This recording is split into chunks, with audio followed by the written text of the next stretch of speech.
Euzu billahi mineşşeytanirracim. Bismillahirrahmanirrahim. Elhamdülillah ve salatu ve selamu ala Resulillah. Değerli arkadaşlar, Farsça gramer dersimizin 59'uncusunu yapmak üzere birlikteyiz. Geçen dersimizde merhum muallim Ahmet Cevad'ın Lisan-ı Farsi adlı kitabının 156. sayfasına gelmiştik. Kaldığımız yerden okumaya devam edeceğiz. Konu başlığımız ne? Mürekkep sıfatlar ve isimler. Birleşik sıfatlar ve isimler. 103. maddedeyiz. 103. kaydede başa getirilen bazı edatlarla mürekkep sıfatlar ve isimler elde edilir. Yani kelimenin başına bir takım edatlar getirilmek suretiyle mürekkep, birleşik isimler ve sıfatlar elde edilir. Bu edatlar zirde tafsil edilir. Yani bu edatlar aşağıda, zir yani aşağı, zirde tafsil edilir, detaylı bir şekilde sunulur. Bir, na, na nokta nokta. Yani kelimenin başına na getirilmek suretiyle selbe delalet eder. Yani olumsuzluğa delalet eder, olumsuzluk ifade eder. Na, başına geldiği kelimeyi olumsuzlaştırır. Mesela mert insan, namert insan olmayan. Na isme dahil olmuştur. Buradaki na mert yani isim olan mert kelimesine dahil olmuş, başına gelmiştir. İnsanlığa gayri layık bir tînette olan, insanlığa layık olmayan bir karakterde. Tînet karakter demek, yapı demek. İnsanlığa gayri layık, insanlığa layık olmayan bir tînette olan, bir karakterde, yapıda olan kimse demek. Napak, pak olmayan. Pak sıfattır. Napak, pak olmayan. Na ile sıfat. Yani na sıfatın başına gelmiş. Pak sıfatın başına gelmiş. Pak olmayan, temiz olmayan. Nadan, na ile emri hazır, cahil demek. Na emri hazırın. Yani dan bil demek, emri hazır. Yani karşımızdaki bir kimseye emir sigasıdır, kipidir. Dan bil. Nadan cahil demek. Yani emri hazırın başına gelmiş, onu olumsuzlaştırmış. Na ile emri hazır, cahil anlamında. Na umid veya neumid. Na umid veya neumid, ümitsiz. Naferman, itaatsiz. Yani ferman dinlemeyen, emir ferman dinlemeyen, itaatsiz demek. Naferman. Nakam, maksadına nail olmamış. Yani muradına erememiş, maksadı husul bulmayan, amacı gerçekleşmeyen, muradı gerçekleşmeyen kimse demek. Nakam. Nabekar, gayri layık, gayri mufid, işe gelmez. Nabekar, gayri layık, yani layık olmayan adam, yani değersiz, layık olmayan, gayri mufid, faydasız, işe gelmez, nabekar. Türkçemizde de kullanılıyor. Nadir de olsa işe gelmez, yani işe yaramaz adam. İkinci kuralımız bae meftuha. Üstün bir b edatıyla. Kelimenin başına üstün bir b edatı getirilmek suretiyle bir birleşik isim veya sıfat yapılır. Mesela behiret akıllı. Behiret akıllı. Beşitab acele eden, mustacel iş gören. Yani acele, çarçabuk iş gören. Beşitab yani hızlı iş gören, acele iş gören, çabuk davranan kimse. Üçüncüsü ba, kelimenin başına ba getirilmek suretiyle. Mesela ba vefa vefalı, ba kemal mükemmel, noksansız, demek. Ba getirilmek suretiyle de sıfat yapılabilir ve isim yapılabilir. Dördüncü edatımız bi hayasız, utanmaz. Bihuş, hissi kalmamış, baygın. Yani hissi, duyarlılığı kalmamış, baygın demek. Binazir, emsalsız. Nazir, emsal demek. Binazir, emsalsız. Beşinci edatımız berkarar, sabit, muhkem. Berkarar, sabit ve muhkem. Yani sarsılmaz, muhkem demek. Berkemal, kemal üzere mükemmel. Berkemal, kemal üzere mükemmel demek. Altıncı edatımız der. Mesela derdest. Hazır elde. Derdest edildi, yani yakalandı, tutuklandı. Derdest hazır elde demek. Efendim der kemal, derkenar, kenara yazılan yazı. Derkenar, yani bir efendim o sayfanın ortasında bir yazı var. Kenarında yazılan yazılar. Yani sayfanın kenarında yazılan yazılar var. Derkenar. Efendim kenarda kenara yazılan yazı isimdir. Yani derkenar isimdir. Sıfat değil. Efendim yedinci edatımız zir. Zirdest. Zirdest tabi, tebaadan biri. Zirdest, yani el altında idare edilen tebaadan biri. Bu da isimdir.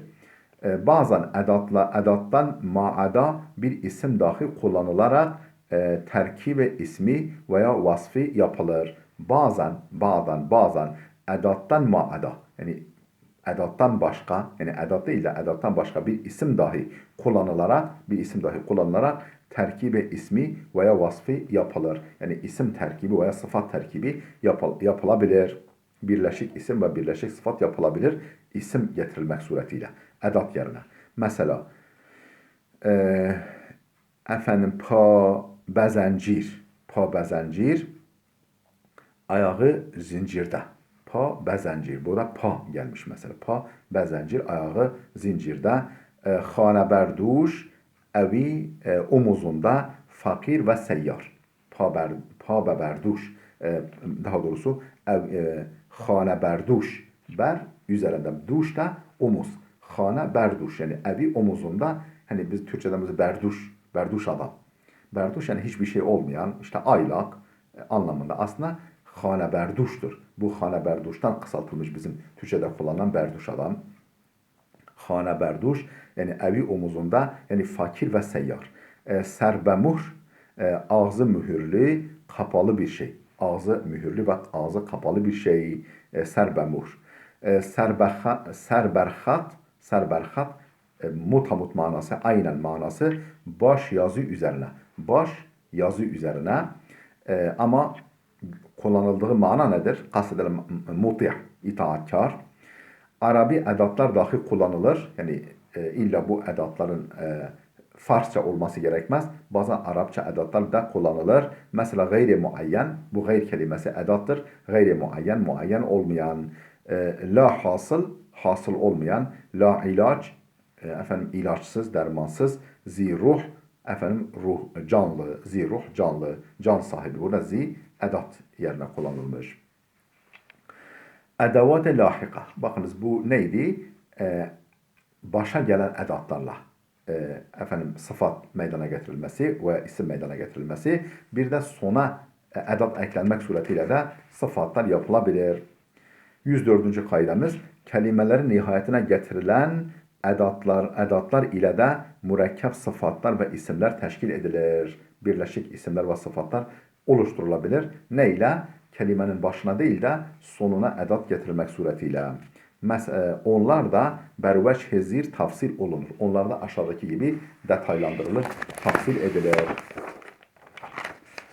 Efendim, hepsini bitiremezsek de birkaç tanesini okuyalım bakalım. Bir, A.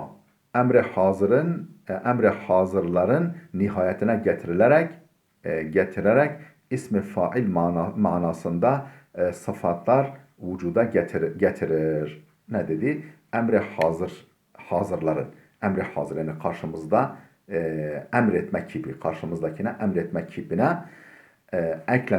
sonuna eklenerek ismi fail manasında, yani etken ortaç manasında sıfatlar vücuda getirir. Mesela guya, söyle demek, de demek.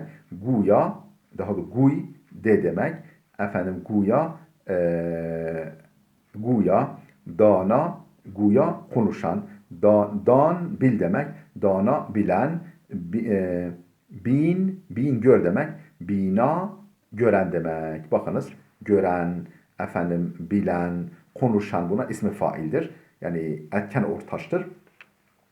Efendim emre hazırın sonuna bu a getirilmek suretiyle ismi fail yapılabilir.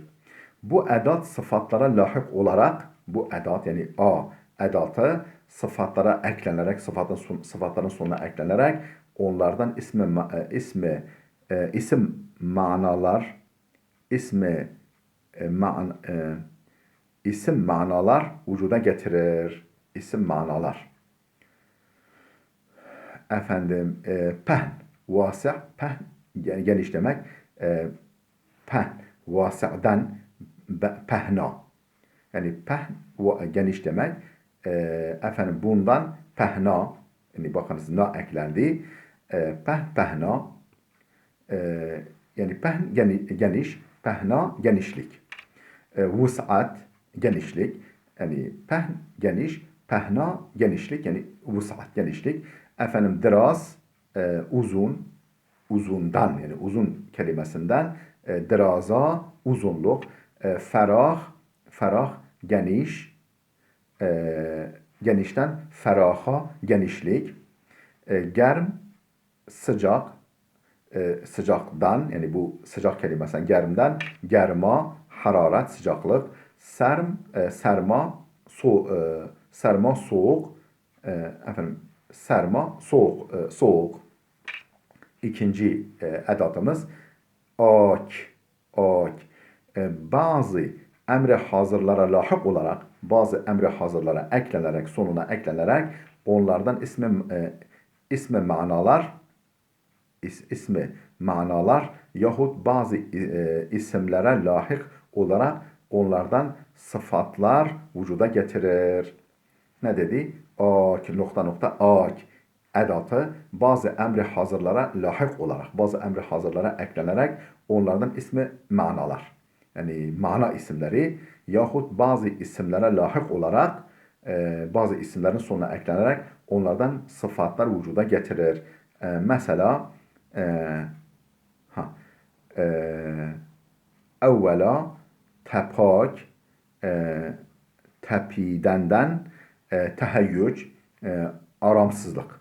Tepak yani tepiden kökünden daha tepidenden teheyyüc yani heyecanlanma, aramsızlık, istikrarsızlık yani böyle huzursuzluk. Huşak daha da cuşak, cuşiden kökünden galeyan etmek, coşmak, cuşu huruşa gelmek, hurak, hurdan yemekten, hurdan kökünden geliyor. Gıda, me'kulat. Hurak yani yiyecek, gıda, me'kulat yenilen şeyler. Saniyen ikinci olarak efendim fecak,